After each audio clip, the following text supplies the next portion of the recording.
What's up, everybody? Sketch Guide here, and welcome back to the Fandamn Collectibles YouTube channel.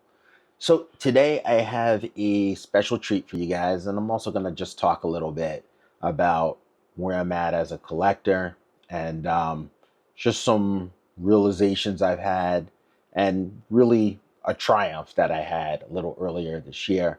So hopefully this continues to give some of you some insight into just some of the things that you should think about with original comic art.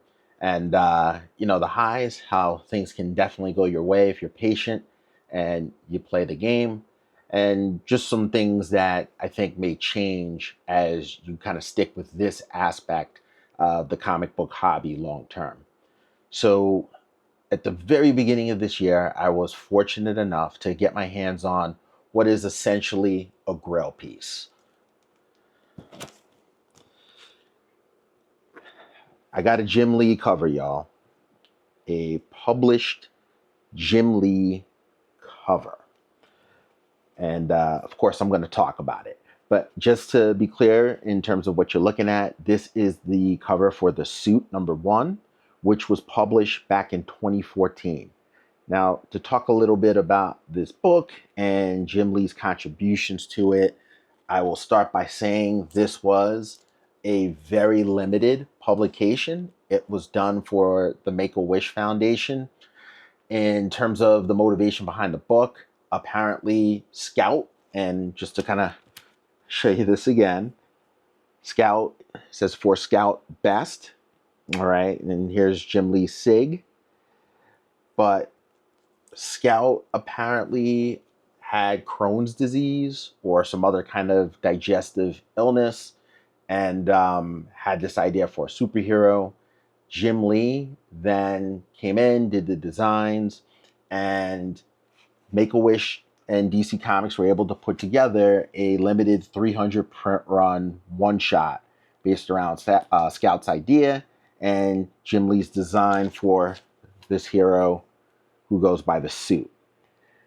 Now, in terms of getting a Jim Lee piece, I think for any of us who were 90s kids and were around when X-Men the Animated Series dropped and all the hype around the actual X-Men title that launched with Uncanny X-Men, I don't need to really talk much about Jim Lee. I mean, you guys know how much Jim Lee means to so many of us in the hobby.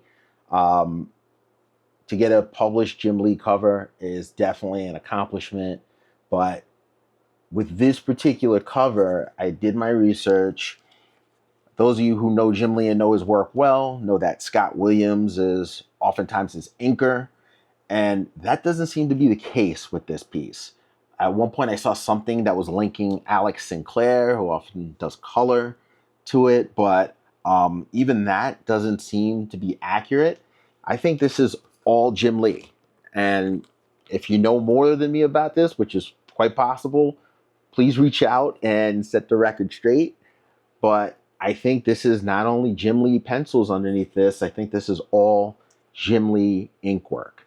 So again, when you're talking about an original comic art Grail, not only was I fortunate enough to land a Jim Lee cover, I got a Jim Lee cover that may very well be all Jim Lee, pencils and inks. In true Sketch God fashion, don't come for me. Yes, I have not gotten this framed properly just yet. Working on it. Okay, working on it. So for those of you who are offended or aghast, I'm sorry. But I promise you I will take great care of this.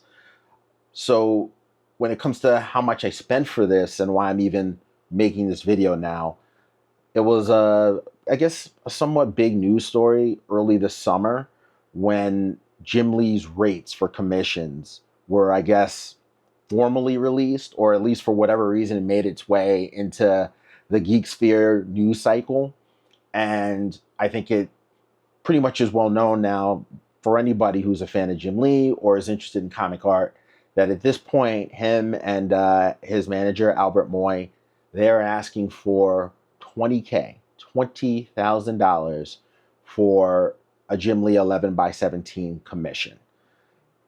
That, of course, is justified based on that man's career. I cannot take anything away from Jim Lee and, him and his management's decision that that's what his time and his creative energy is worth. So he's asking for 20K. As I told you all, I got this at the beginning of the year.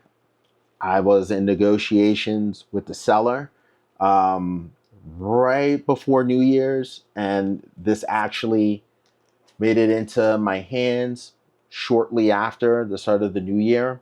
And all I'm going to say is I paid nothing even close to 20K. Not at all. This is the most expensive piece of original art that I have ever procured. So I did spend a pretty penny on this, but it was basically a situation where, I mean, I never thought I would have a real shot at a Jim Lee cover. Now, of course, this is not the Jim Lee work that I think most of us would dream of owning. It's not, a classic page from back in the 90s with Wolverine, Gambit, insert your favorite X characters.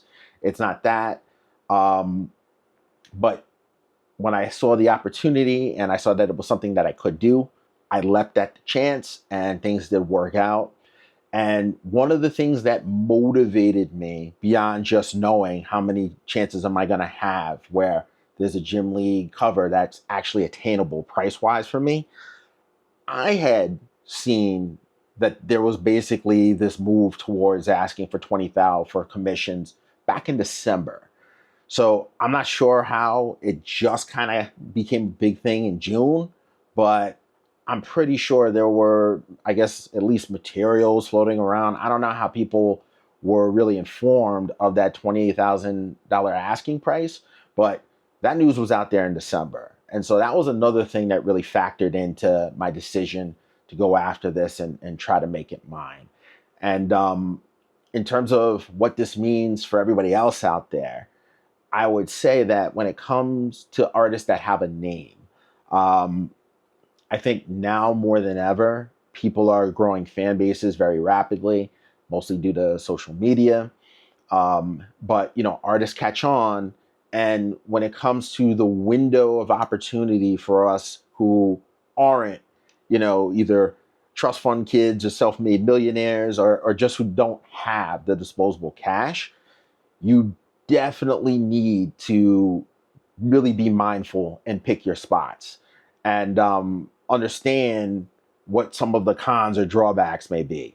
If you follow me on Instagram, you may have noticed that in comparison to previous years, I've had less stuff to show off. And there's a reason for that.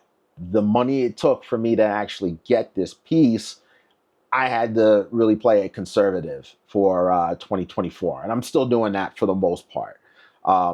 So, I'm not spending as much, not just because of the amount of resources I put into this piece, but the general economic environment, which, I made a really brief video touching on that a couple of weeks back. I don't think you guys need me to say too much about that. There are plenty of finance channels out there, and, people are talking about the stock market, real estate, the car market. It's clear that this is a very, very tumultuous time for a lot of people, particularly when you throw layoffs into the equation. It's tough economic ground. So, I've cut back in light of that, and I definitely had less resources to play with because I took this big leap of faith and went after this thing in the beginning of the year. But, funny enough, landing this piece and having this in my collection, I think it made me a little more conservative when it comes to what I choose to acquire, not just because I had less money to work with, but this really is a grail for me. And, it made me say, how long do I see myself holding on to this? Remember, all of us, we're caretakers. It's ours, but it's not ours forever. At some point, it will move on.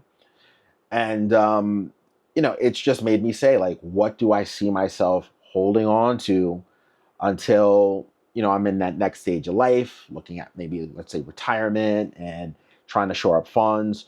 What's going to stay with me until the very end? What do I want to look at in the assisted living facility what degree do you see yourself being the owner of a piece, and what really is going to be something that makes you happy and something that you're proud of. And a lot of those kinds of thoughts and that kind of feeling is heavily connected to me acquiring this piece. It does change my filter, if you will, as I'm looking at all of the art that's out there, stuff that's popping up on eBay, stuff that's on Nerdcrawler, stuff that people DM me about. When I say to myself, that's worth having, that's worth going after, I do have a little bit of a different gauge now. And, some of that is trying to be a bit more fiscally responsible, but some of that is also like, do I really need that? And, I know that excitement of getting into original art and really wanting a piece from every artist that you see on Wednesday in your LCS whose cover stands out to you. I've been there. You walk into the comic store, you look around, you say, "Oh, can't wait till that person comes to NYC." Or, "Oh my gosh, I'm going to, make sure I watch that person's webpage. Can't wait till they open up for commissions." I've been there, and I still got work to do on that end. There are still artists who I really would like to get a piece from. I'm still discovering new artists. So, I'm still a fan and looking to expand my collection. But, um, there is more of that thinking about what's really going to make me happy, what really makes sense in terms of the other pieces I have in my collection. What can I really not have any regrets about in terms of spending money? I think all of those change a little bit when you do get to that point where you're fortunate enough to accomplish one of your major collecting goals and get your hands on a Grail. So, the Jim Lee piece, it's something that not only is satisfying for me as a comic fan for decades, but it does make me think like, hey, this is something I never believed could really happen for me, that I'd be able to get my hands on a published Jim Lee cover. I did it. How many more pieces do I really think could share a wall, if you will, with this? And when you look at it like that, it's like you maybe make some different choices in terms of what you go after. So just putting that out there. I am still looking for new OA. I still have artists who I want something from. But when you do check one of those big boxes in terms of collector goals, things may look a little different. With all of that said, drop a comment. You know, a congrats, I'll take it. Don't need it.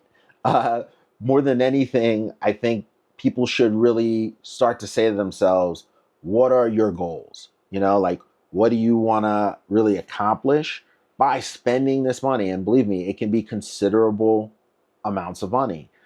But we all know that this makes us happy, but really, what are the parameters? Like, are you going after characters from your youth? Like, you want to make sure you want to have pieces from your favorite artists from the 90s, and you want to stick with maybe a handful of characters. Are you somebody who's really inspired by the MCU, as so many of us are, and that drew you back to the hobby? You want art that kind of captures those popular depictions of characters. Maybe that's you. If you're somebody who loves some of the new blood, Miss Marvel, Miles Morales, etc., and you really want those characters and the early period for those characters. Imagine if you can get, Peter Parker and Tony Stark art in the 60s and 70s. There's no time machine. We can't do that, but you can get Miles Morales art, from this early part of the character's history. So maybe that's something that really inspires you and makes you want to go out and collect. Just be a bit more mindful. Let me know what's on your mind. What are you thinking about? What are you trying to accomplish with your OA? And I appreciate your time. Thank you. See you soon. Thank you for checking out the Fandamn Collectibles YouTube channel. If you like this content, make sure you hit that like button, make sure you subscribe, and stay tuned because we'll be back before you know it.